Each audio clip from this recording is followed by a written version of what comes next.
Good morning વિદ્યાર્થી મિત્રો। આજે આપણે ધોરણ 9 ની અંદર ગણિતમાં ચેપ્ટર નંબર 7 ત્રિકોણ, જેની અંદર આપણે અત્યાર સુધી 7 પ્રમેય શીખી ચૂક્યા છે।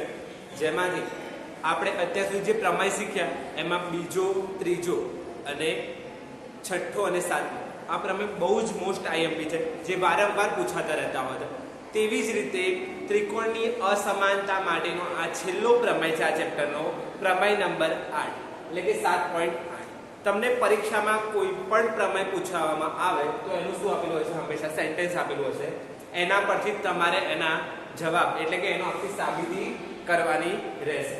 એટલે કે આપણે જોઈએ પ્રમેય 7.8 નું સેન્ટેન્સ શું કહે છે, તો ત્રિકોણની કોઈ પણ બે બાજુઓનો સરવાળો, શું કહે છે? ત્રિકોણની કોઈ પણ બે બાજુઓનો સરવાળો તેની ત્રીજી બાજુ કરતા કેવો હોય છે? હંમેશા વધારે હોય છે। એ તમે સ્વાભાવિકપણે તમે જોઈ શકો છો કે કોઈ પણ બે બાજુ આપેલી હોય એના કરતા ત્રીજી બાજુનો સરવાળો કેવો? હંમેશા વધારે જ હોય। કે ધારો કે એક ખૂણો આપણે 80 લઈ લઈએ, પેલો 90 લઈ લઈએ, બરાબર કરીએ 180, તો આ બંનેનો સરવાળો કરો તો 180 કરતા ઓછો જ હશે, કે બે ખૂણાના માપનો સરવાળો ત્રીજા કરતા કેવો હોય છે? હંમેશા ઓછો જ હોય।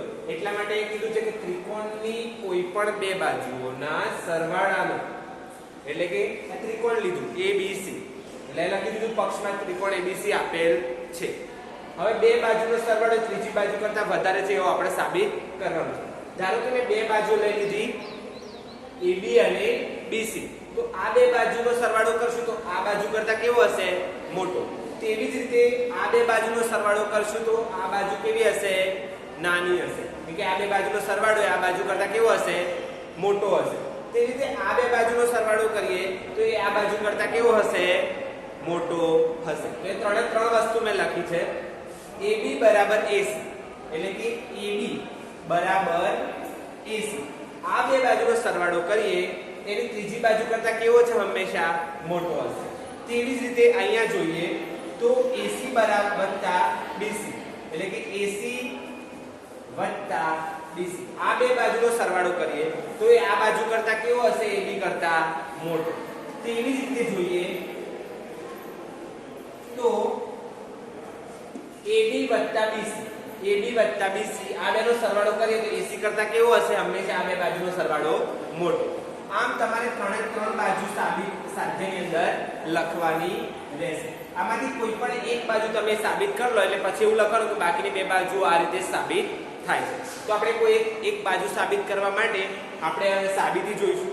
હવે સાબિતી કરવા માટે તમને એવું કીધું જરૂર પડે કે કોઈ એક વધારાનો બિંદુની જરૂર પડશે, તો જ આ વસ્તુ સહેલાઈથી સાબિત થશે। કે બે બાજુઓનો સરવાળો એ ત્રીજી બાજુ કરતા મોટો છે એવું સાબિત કરવાનું છે। એટલા માટે તો ધારો કે એક BA છે, એમાં A ને લંબાવું છું, એને આમ લંબાવ્યું, ક્યાં સુધી લંબાવ્યો? એને તો એને D સુધી લંબાયો અને એનાથી C જોડે જોઈન કરીશું।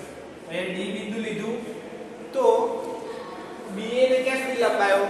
D સુધી। એટલે લખ્યું કે BA ને A તરફથી લંબાવી તેના પર બિંદુ D એવું લો કે જેથી AD બરાબર શું બનશે? AC। તો AD બરાબર શું બનશે? AC। આ બે બાજુઓ કેવી થશે? સમાન। કેમ આવી સમાન થશે? તો બે બાજુનો સરવાળો ત્રીજી બાજુ કરતા કેવો હોય છે? હંમેશા મોટો માટે તો BA ને એમાં A બિંદુ છે એને શું કર્યું? લંબાયું D સુધી। D સુધી લંબાવતા આ બે બાજુઓ કેવી થઈ? સરખી। આવું આપણે ધારણા કરવાની છે, ધાર્યા પછી જ તમે સાબિતી કરી શકશો। તો આ બે બાજુઓ સરખી થઈ, અહીંયા લખી દીધું બે બાજુઓ કેવી થઈ ગઈ? સમાન। કેમ કે આપણે D બિંદુ લીધું એટલા માટે। હવે ત્રિકોણ જોઈએ તો અહીંયા તમે નવું ત્રિકોણ બન્યું, એ ત્રિકોણનું નામ શું છે? તો ત્રિકોણ ACD, AC અને D ત્રિકોણ છે। એની અંદર આ બે બાજુઓ કેવી છે? સમાન છે। AD બરાબર AC, તો બે બાજુ સમાન થઈ ગઈ। હવે તમને ખ્યાલ છે કે બે ત્રિકોણ બને છે આની અંદર, તો ADC, હવે C છે તો AC અને D, તેનો સામેની કઈ બાજુ છે? AD બાજુ છે। તો અહીંયા AD લખી દી, તો AD ની સામેનો ખૂણો કયો થાય? ACD, તો AD નો સામેનો ખૂણો થશે ACD। તો અહીંયા ACD લખી દીધું, એટલે કે AD બાજુનો સામેનો ખૂણો જોવાનો, AD બાજુનો સામેનો ખૂણો C માટે ACD લખી દીધું।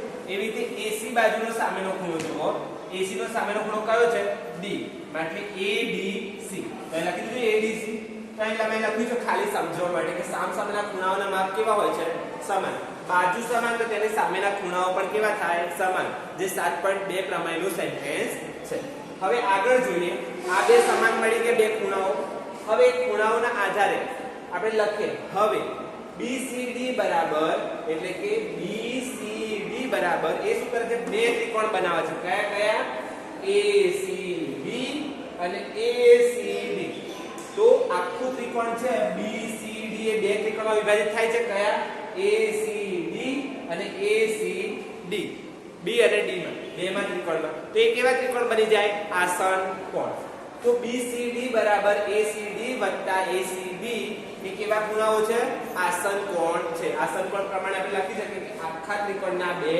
સરવાળો એટલા બરાબર થાય તો BCD લખી દીધું મેં અહીંયા હવે BCD એની અંદર આ બે ત્રિકોણ છે એમાં આ બે ત્રિકોણમાં જો બે બાજુ કેવી છે સમાન માટે હંમેશા આ ત્રિકોણ કરતા કેવો હશે મોટો હશે એટલા માટે એવું લખ્યું છે આની અંદર કે આ બે ત્રિકોણની અંદર અહીંયા તો બે બાજુ સરખી છે એટલે એક જ બાજુ સરખી કરવાની રહે માટે BCD કરતા ACD કેવો હશે હંમેશા નાનો જ હશે એટલે કે આખા ત્રિકોણ કરતા આ ત્રિકોણ કેવો છે નાનો છે અડધો છે એટલા માટે મેં લખ્યું કે BCD લેસ ધેન ACD એટલે કે બારનો ખૂણો જે નવો બનાવ્યો છે એ ACD એટલે આ ખૂણો એ આ ખૂણા કરતા કેવો છે નાનો છે એટલે કે BCD આખા ખૂણા કરતા આ ખૂણો અડધો છે મતલબ આ નાનો છે એવી જ રીતે અહીંયા BCD જ રહેશે આખો ખૂણો જ રહેશે BCD તેવી રીતે અહીંયા આપણે C ખૂણો લીધો એવી રીતે આપણે કયો લેવાનો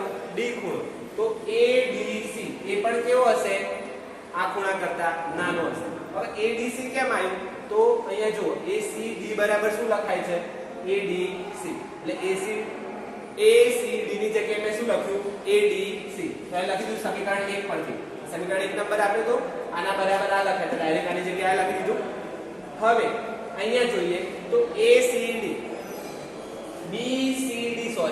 BCD આખો ખૂણો એ આખો ખૂણો તો હંમેશા કેવો રહેવાનો મોટો જ રહેવાનો કેમ કે આ બે એના ભાગ છે એટલા માટે હવે ADC તો ખબર પડી ગયું સમીકરણ 1 પરથી આવ્યું તો BDC તો મેં તમને હમણાં જ કીધું હતું જેવી રીતે આ ખૂણો નાનો છે આખા ખૂણા કરતા આ ખૂણો અડધો છે તેવી જ રીતે આ ખૂણો પણ કેવો થશે એનો નાનો ખૂણો થશે એટલે BDC એટલે કે આખો ખૂણો BCD ની અંદર BDC એ કેવો હશે હંમેશા નાનો હશે તો આ ખૂણો નાનો બતાવ્યો હવે જોઈએ આપણે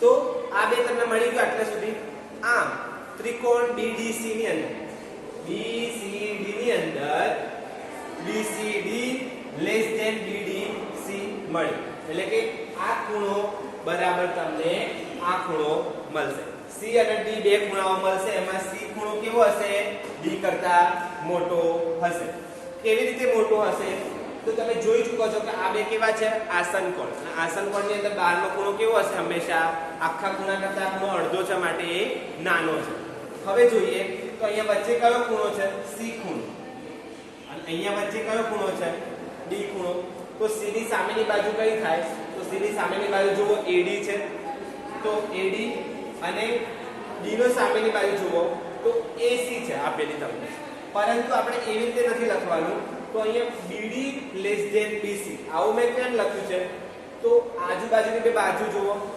BD તો આ BD છે આ ત્રિકોણની અંદર BCD ની અંદર BCD ની અંદર તો આ બે બાજુ કરતા સામેની બાજુ કેવી છે મોટી છે માટે BD અને BC તો એ BC જુઓ તો આ બે બાજુનો સરવાળા કરો તો એ તો બાજુ મોટી થવાની આ બાજુ કરતા એટલે અહીંયા BC બાજુ છે આમ BD બરાબર શું લખાય આખા BD બરાબર બે બને છે એક તો AD લખાશે ને એક AB લખાશે તો BA બરાબર BA વત્તા AD બરાબર આખું શું થઈ જાય BD થઈ જાય તો BA વત્તા AD બરાબર આખું BD થઈ ગયું BC ના BC તો આ તમને સમીકરણ મળી ગયું આની અંદર તમે જુઓ તો AD બરાબર તમે સ્ટાર્ટિંગમાં શું ધાર્યું હતું AC તો AC લખી દીધા હવે AB વત્તા AC લેસ ધેન BC, તો એ મળી ગયું. AB વત્તા AC less than BC. BC વાળું ક્યાં છે? પહેલું. AB વત્તા AC બરાબર BC. તો પહેલું મળી ગયું. તો બાકીના બે એવી રીતે સાબિત કરી શકાય. તો આ જ રીતે AC વત્તા BC લેસ ધેન AB અને BC વત્તા AB લેસ ધેન AC સાબિત કરી શકાય. તો અહીંયા યાદ શું રાખવાનું છે ખાસ તમારે? તો અહીંયા નવું બિંદુ લેવાનું છે, એ યાદ રાખવાનું છે, જેમાં આ બે બાજુ સમાન બતાવવાની છે. આખા ખૂણો છે એ બે આસનકોણ બનાવે છે, એક તો ADC અને BDC, બે આસનકોણ બની ગયા. એની અંદર આખો BCD એ આ બહારનો આસનકોણ છે એ હંમેશા કેવો હશે? નથી નાનો. હવે નાનો છે તો આના બરાબર આ ત્રિકોણ લખાશે, નાનો બતાવ્યો. એમાં લખ્યું છે આના બરાબર આ ત્રિકોણ લખાશે.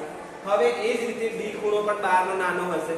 થઈ ગયું. હવે BCD ની અંદર BCD લેસ ધેન BDC, એની અંદર વચ્ચે ખૂણો એ C છે, અહીંયા D છે. પરંતુ તમે એ યાદ રાખો કે આખા BD છે એના કરતા BC નું માપ કેવું હશે? હંમેશા નાનું હશે. એટલે કે BD મોટો બતાવે BC કરતા. હવે BD બરાબર તો બે ત્રિકોણ બને છે, તો BA અને AD, બેનો સરવાળો કરે તો આખું શું બની જાય? BD. અને BC ના BC. તો AD ની જગ્યાએ આપણે શું લખીશું? અહીં સ્ટાર્ટિંગમાં આપણે સાબિત કર્યું કે AC. તો AC લખ્યો તો આપણા સમીકરણ મળી ગયું પહેલું આખું, AB વત્તા AC લેસ ધેન BC. તો એ મળ્યું. તો તેવી જ રીતે આપણે બાકીના બે પણ સાબિત કરી શકીએ. આઈ હોપ કે તમને આ પ્રમેયની અંદર બે બાજુનો સરવાળો કરીએ તો ત્રીજી બાજુ કરતા કેવો હોય? મોટો હોય. તે તમે સારી રીતે આ પ્રમેયથી સમજ્યા હશો. અસ્તુ. જય હિન્દ, જય ભારત.